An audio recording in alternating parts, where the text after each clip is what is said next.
Dans cette vidéo, il est question de la symphonie numéro 90 de Joseph Haydn. Je t'explique l'essentiel sur l'œuvre et sur le compositeur. Joseph Haydn a composé sa symphonie numéro 90 en do majeur en 1788.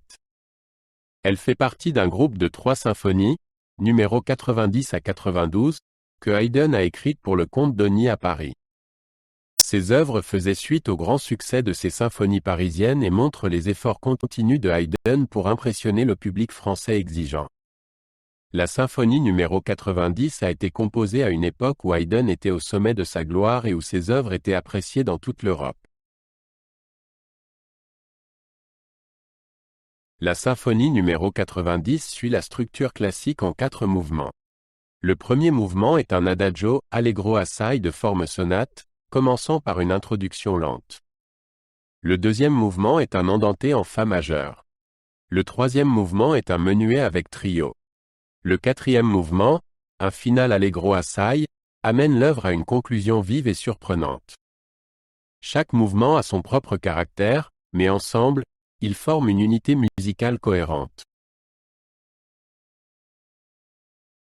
Le premier mouvement commence par une introduction lente, caractéristique des symphonies tardives de Haydn. Cette introduction crée une atmosphère d'attente et de tension avant de passer à l'allegro assai animé. Haydn utilise ici habilement des moyens harmoniques et rythmiques pour éveiller l'intérêt de l'auditeur et le préparer à la partie principale du mouvement.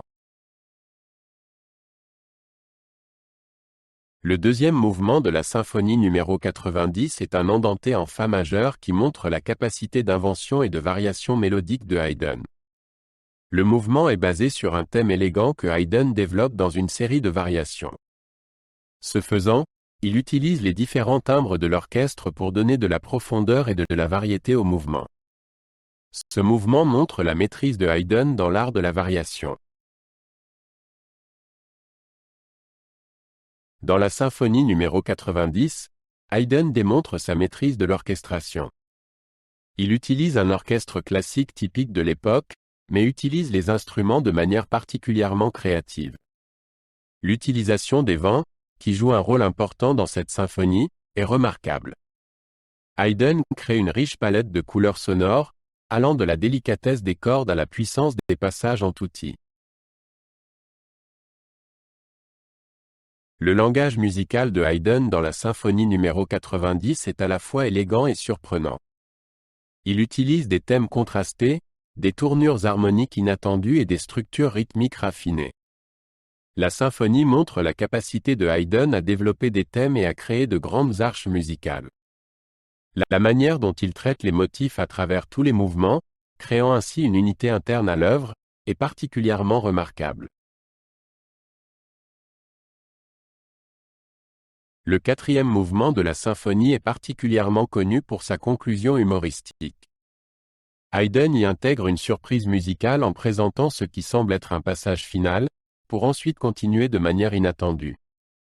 Cette astuce, destinée à inciter le public à applaudir prématurément, est un exemple typique de l'esprit musical de Haydn. Le mouvement se termine finalement dans une atmosphère de joie et d'énergie débordante.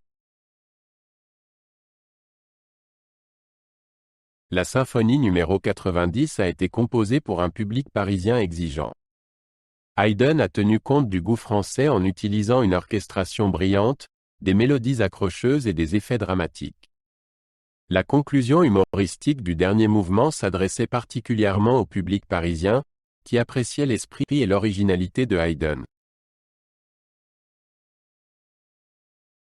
La symphonie numéro 90 est une œuvre importante dans l'œuvre symphonique de Haydn.